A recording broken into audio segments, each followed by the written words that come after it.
Hello YouTube, this is Morgan Airspeed Prime here with my next Avatar news update video. So most of this one will be going over the fact that we have a new preview for the Legacy of Yangchen. It seems to be a half, maybe 3/4 of the second chapter of the book, so we'll go through that. But first, SDCC news for 2023 is beginning to come out, of course. We're only like 2 weeks away from the event, but I believe the schedule is going to be coming out starting later on today. Now, I think the way they're going to roll this out is that I think we get Wednesday and Thursday of the convention today. We will get Friday, tomorrow, and so on a day afterwards. So we may end up not knowing until like Sunday the full extent of what what's happening with Avatar at the convention. But we at least have a little bit of a sense because FCE did post on his Instagram mentioning that, of course, the book's coming out soon, but also that he will be at San Diego Comic-Con for panels, plural, and signings, plural, scheduled to come. So obviously that probably suggests there will be a publishing panel, which is what we expect. We expect Abrams to be there, so he'll be on the panel. We expect Dark Horse to be there and Magpie Games to be there as well. So that probably will be a panel, but at the very least, you know, the book will be out at the time the convention happens. He'll be doing signings for anyone there. So that is pretty exciting. Otherwise, just to kind of highlight the fact that the Legacy of Yangchen is coming out soon. I did start this thing on social media, so if you follow my Twitter or Instagram, you'll be seeing these images here. I'm going to post an image like this every day up until release, just highlighting the kind of countdown to the book actually releasing. So here's a pretty fun one with some firebending masters. I thought this was pretty perfect, kind of highlighting that, like, yep, a few people do seem to have the book early. A lot of people are kind of trying to find a place to get it early. A place I ordered from it did ship the book. Now, their shipping tends to take a long time, so I don't know if I'll get the book early. If I do, it will more than likely be maybe 2-3 days early, if even that. So, you know, there's a chance I have the book slightly early, but otherwise, probably not super likely this time out. And then today's one I posted for 12 days to go, of course, because we're the 6th, the book is out on the 18th. One Yangchen novel is good. 2 Yangchen novels is even better, of course. And I have more like this coming over the next couple of days. But we'll get into this. So this is on the Kobo website. So Kobo is a website where you can get the ebooks and stuff like that. They do have an ebook preview up. I was also alerted to the fact that if you, I think, get the preview on the app for Kobo, they also show you the table of contents, so you can look at all the chapter titles. Now, some people tend to find these quite spoilery because at the very least they show you, perhaps tonally based on the titles, what way the book is going to go. Had a quick look through them. I don't think there's anything inherently spoilery in what the words are, because a lot of the titles are like this, Adoration. So yeah, this from the list does seem to be the second chapter. So Depths, which was the preview chapter about Chaisi, is the first one. It's actually included here for anyone wondering. So you can see here, you get a few bits of the book here, just highlighting the preview, of course. But then you have Depths, which is that. And actually, even though I don't think this is the full chapter 2, there's more kind of content here in this chapter. So kind of let's take a look through this. So it might take a while to go through as I kind of read through it, but there's some interesting stuff. So Adoration. You only win at keep away because you're taller, Yangchen said. She remained motionless, not grabbing for the airball held within reach. Jetson pushed the wicker sphere closer to Yangchen's face. Really? Nice excuse for never learning. I can't learn how to be taller. It's not a fair game if you always start with the ball. We never switch places. The airball loomed larger, the moon threatening to plunge into the ocean. Come on, Jetson said. Make a move. As soon as Yangchen did, she'd give away some tell, and Jetson would react quicker than a humming fly's wings. Read her intentions and retreat just far enough away to make her think she still had a chance. No, not this time. Neutral Jing. Womp. Jetson said, pushing the ball lightly against the tip of Yangchen's nose. That settled it. Yangchen shut her eyes. Jetson couldn't predict which way she would go if she didn't know herself. She lunged blindly, flailing her arms randomly about, and only once she'd clapped her hands around the prize and successfully torn it away from her sister's grip did she open her eyes again. Ha, eat dust! Instead of the air ball, Yangchen was holding onto a pulsing light, her hands lost in its undefined edges. Jetson was standing a few feet away, deathly still. The older nun's eyes were blank and without reflection, anchored in the distance behind Yangchen. Her lips were blue. Yangchen had torn Jetson's spirit from her body. No accusation, no voice told her so, but she knew beyond a shadow of a doubt. She tried giving it back, the first instinct of a child who'd gleefully killed a bug and then regretted it. She pushed the light towards Jetson. Here, your turn. False start. I'm sorry, never meant to. But injuries couldn't be undone. No healing reversed time. As Yangchen advanced with the light, Jetson retreated, floating just out of reach, never moving more than necessary to confirm Yangchen's crime. Take it back, please take it back. Yangchen was no longer pleading with Jetson, but the spirits, the four nations, the universe. Please, I'll do anything. As Yangchen gave chase, her feet splashing against the emptiness, tendrils of mist enclosed Jetson, as if her sister were being webbed by a spiderfly. A corpse shroud of fog, and only when Jetson's mouth was about to be covered did she part her lips to say, "Ah." Yangchen woke with a start. So straight away, we're starting up here with, we were wondering, like, in this book, when are we going to tackle the whole Jetson thing? Because it feels like a bit of a side plot, very separate from anything else that's going to be going on with the unanimity crisis, the Shang cities and stuff like that. When is Yangchen going to get an opportunity to research, go into the spirit world and encounter Jetson again? Again, keep in mind, we assume, and it seems all but confirmed with a lot of the wording here, Jetson is being trapped by the fog of lost souls. So her spirit has been separated from her body. Jetson's body has died, but Jetson's spirit is alive in the spirit world, just in the fog of lost souls. Kind of like Zhao, of course, like we saw in Korra Book 2. So that's the situation that we have here, and we can see Yangchen dealing with the guilt of that in these opening two pages. Interesting, like using Airball, of course, which they played together, and the idea of Yangchen, because Jetson, I suppose, accompanied Yangchen on a trip to help Yangchen. Yangchen blames herself for separating the spirit from her body, and because, of course, Yangchen was there basically when Jetson's body died. That's how she mostly like remembers Jetson. And so even though she has that vision from the Phoenix Eels that Jetson, her spirit is alive, not having encountered it yet, she just feels the guilt, which is a very interesting dynamic. So let's get into this.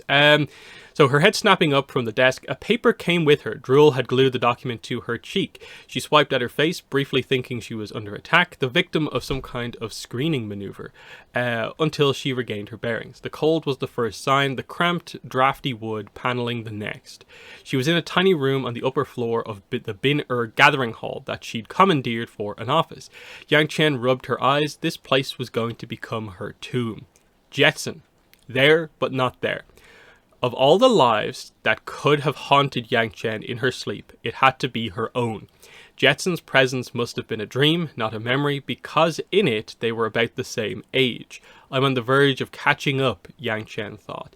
And that's very interesting, that's one of the first mentions in this book specifically of the whole, like, her connection to her past lives, and the fact that in this case it's sort of it's almost a weird sense of progress for her, that she actually is haunted by something that happened in her own life rather than being haunted by something that happened to a past avatar. And similarly, the whole idea of, them roughly being the same age here because she's catching up. Now, Jetson's age was never particularly given to us. She ends up being honored as an elder, but the implication was that I think Jetson was relatively young, not like super young, but the idea is that Yangchen at 17 going on 18, because I think at some point they confirm here about 6 months have passed, so she might be 18 at this point, that is getting somewhat close to Jetson when she was back then. So it'll be interesting to see if they ever kind of mention anything like that. But anyway, the dream was accurate enough, one way or another. She was responsible for Jetson's death by the severance of her spirit. The younger version of herself, the current version of herself, it didn't matter. It was her fault. Jetson had died. A knock came at the door. "You were late before," Boma said from the other side. "Now you're very late." "What do you mean before?" Her guardian normally eased her into the mornings. She could hear Boma's grunt, the sound of a sigh being plugged. "You asked for a few more minutes. I left and I came back. The Shangs are waiting." He lowered his voice. "So is the inspector." Yangchen didn't remember the conversation. She must have been sleep-talking. She'd worked throughout the night above the room where the meeting was supposed to take place, napped on top of her documents, and still wasn't on time. "Where's my staff?" "You left it by your chair downstairs." An important heirloom sitting there forgotten for all to see. She swore at herself. "You're a mess. Get it together." She scrambled to get ready as best she could, gathering her hair and checking in a mirror that ink hadn't bled onto her face. Reluctantly, she shed the blankets around her shoulders. She couldn't be seen clinging to comforts. Strength, she told herself. Control. Don't worry that you're walking away from your sister. Yangchen joined Boma outside the office, and he followed her down the spiraling stairs to the ground floor. The main room was barred by double doors, and she pushed them open with air pressure. The gesture was more dramatic than she intended, her arrival announced by a gale of wind. Newspapers tumbled down the aisles, gasps came from the seats. And before Boma had to say anything, the people waiting for her in the Grand Hall stood as one. "The Avatar," he declared, trying to catch up. "The Shangs of Bin the group of merchants who control the flow of international trade to and from the city. Apologies for my tardiness," Yangchen said to the assembly. "No need, Mistress Avatar," replied Shang Tian. I'm not sure about the pronunciation on that one. So, very interesting here. She's basically going to the same kind of hall where she initially had the meeting with the Shangs in the first book, but now she's going there, and now she is an incredibly respected avatar in Bin and as we're going to see here, respected even by the same Shang merchants who were so disrespectful to her the first time. So, Shang Tian, one of the more senior representatives, "Your presence is a blessing no matter the circumstances." Next to him, a woman wearing earrings made from pearls the size of grapes lowered her hand. The dangling jewelry pointed to the floor as she bowed.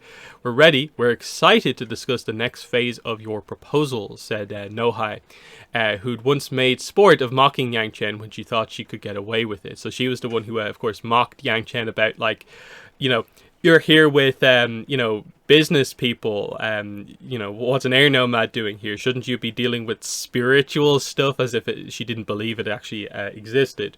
But it's a big change here. So half a year had produced a marked shift in attitude among the powerful men and women who'd originally fought her efforts to aid the poor in Bin afraid of being implicated in the disaster that led to three unimaginably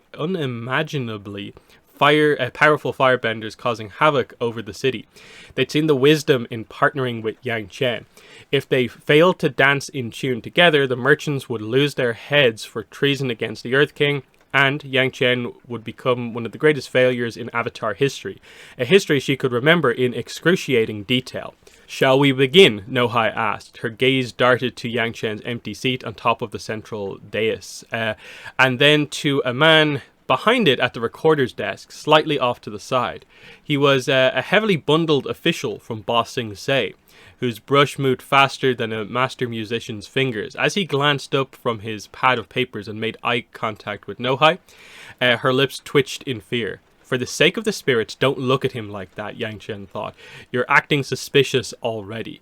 Inspector Gu watched silently as Yangchen sat down on her throne-like chair. She could feel his presence next to her, a hungry maw sucking in information to bring back to the Earth King. "Yes, let's," she said. She noticed her glider staff leaning against the armrest right where Boma said it was, like a lonely stalk of grain. "I could use some tea as well." One of the Shang attendants scampered off to fetch the refreshments. The meeting began in earnest. Besides needing to keep the secret of the balance-shattering firebenders out of the Earth King's hands, Yangchen and the merchants were also on the hook for keeping business as usual flowing through the city. So far, they'd succeeded, with the Avatar present to check the Shang's worst practices. Bin-Er was turning its reputation around and becoming known as a place of fair dealing. The population was growing faster than anyone had anticipated. Yangchen rattled off numbers she'd stayed awake last night preparing. Based on my recent counts, the city needs at least 4 new wells, or else sickness will become an increasing danger. She paused, considering Gu sitting behind her. To prosperity, a plague accelerated by a lack of fresh water would certainly damage revenue streams. She despised how she had to frame everything in terms of wealth lost and gained to appeal to her audience. Wealth lost and gained to appeal to her audience. But Zito-like efficiency was what she'd promised she had to deliver. Shang Teyin stood up to respond. He adjusted the heavy cap on his head, a concession to his age and the cold. The flare of the gold embroidery on its peak made him look like a candle. Yangchen forced away a pang of envy for the heavy fur cape around his shoulders. The hole she'd wrecked in the side of the building had been bricked shut, but a draft still snuck through the cracks. These measures are indeed wise, Teyin said, but they're an unplanned expense. Expert benders who can reach the water table without disrupting the city above will not come cheap. This city is made of money, you stone in the road. Despite their survival hinging upon working smoothly with the Avatar, the Shangs still found it in them to drag their feet. If you're refusing, you can come out and say so, Yangchen said. No Hai took over from Teyin. It's not that we're refusing, she said. It's just that we're a bit stretched. The embarrassment written across her face told Yangchen she wasn't lying. A large portion of our funds were tied up in arrangements and loans made with Zhongdu Honshe. He still hasn't resurfaced. That was because Zhongdu Honshe currently sat in a makeshift jail at the Northern Air Temple, sequestered from the world by orders of Yangchen herself.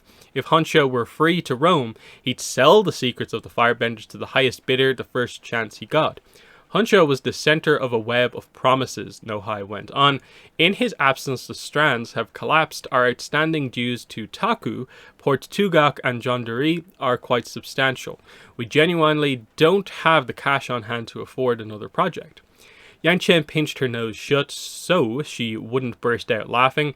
The Shangs of Bin-Er owed money to their peers, like a farmer in hock. Why not? They'd made deals beyond their means, thinking it was safe, and now people might not have water. Servants returned with tea. It came in the Yunoi style, served in the same large ceramic bowl the powder was whisked in. Yangchen stared at her drink, circling the green liquid around and around. Teyin grew uncomfortable with her silence. Avatar, perhaps we can delay the wells. The issue may solve itself, or perhaps there will be Give me your hat, Yangchen said. I'm sorry?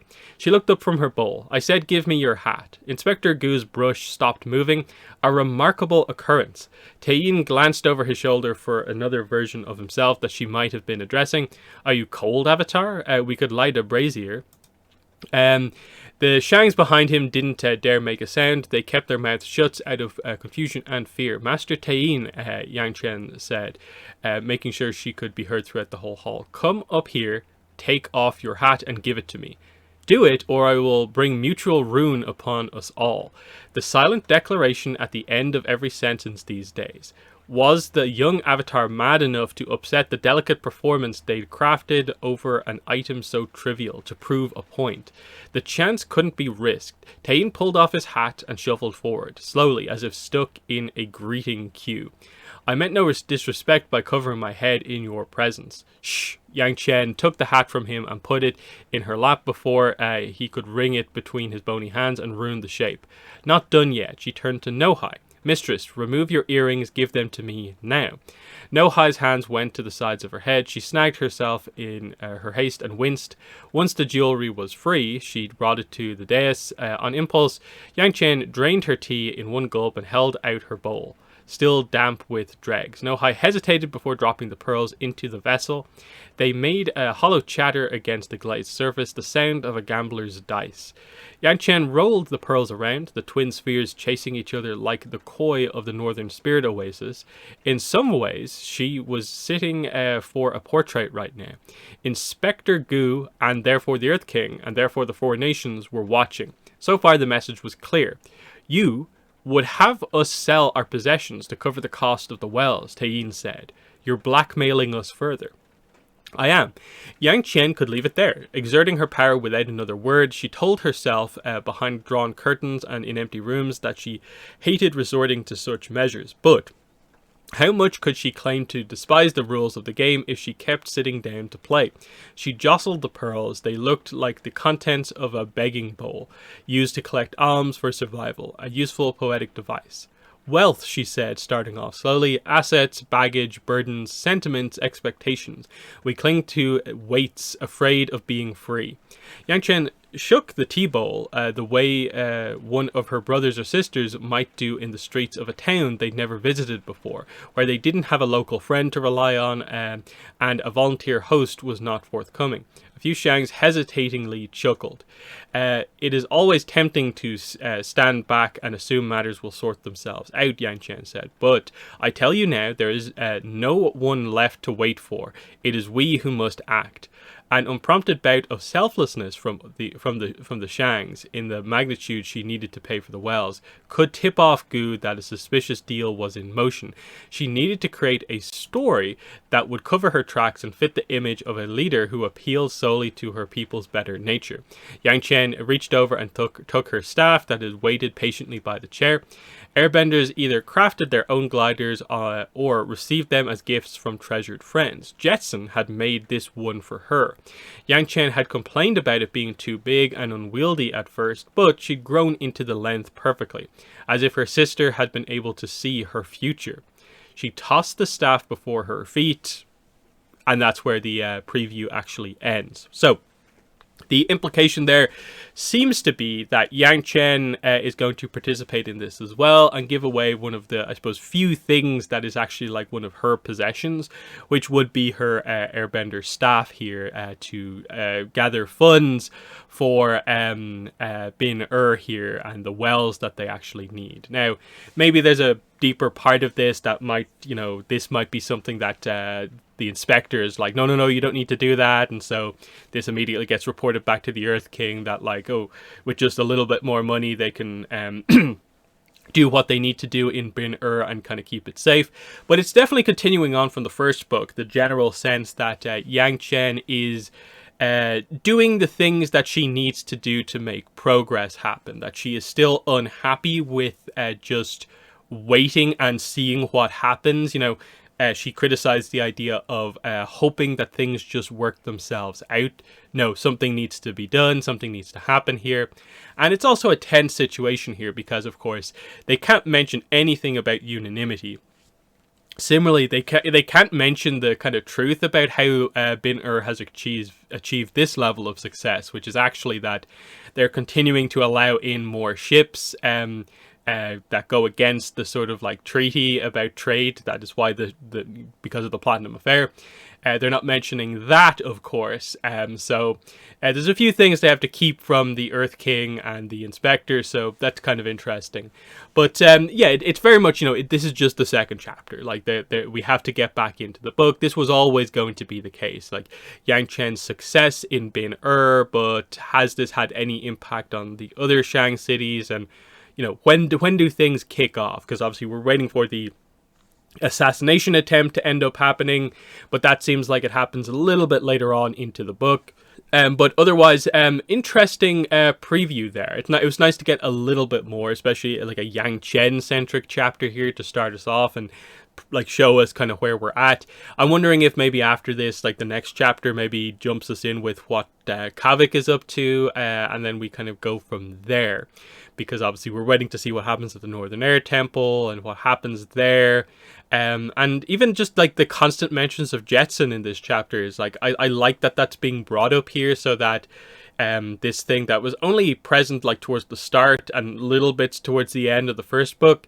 They're making it clear that like, no, we haven't forgotten about this. We're going to come back to Jetson. Yangchen still wants to try and find Jetson, but when is that opportunity going to happen is the big question there. So definitely some nice stuff. I actually like the return of Nohai and Tein, who are two of the more kind of hateable Shangs from the first book, but now they kind of have to work with Yangchen. And you can tell there's a little bit of the fact that they're going along with her is that they can see that by putting in like at least a little bit more effort, their jobs are kind of like difficult, but like easier than they maybe thought they might be.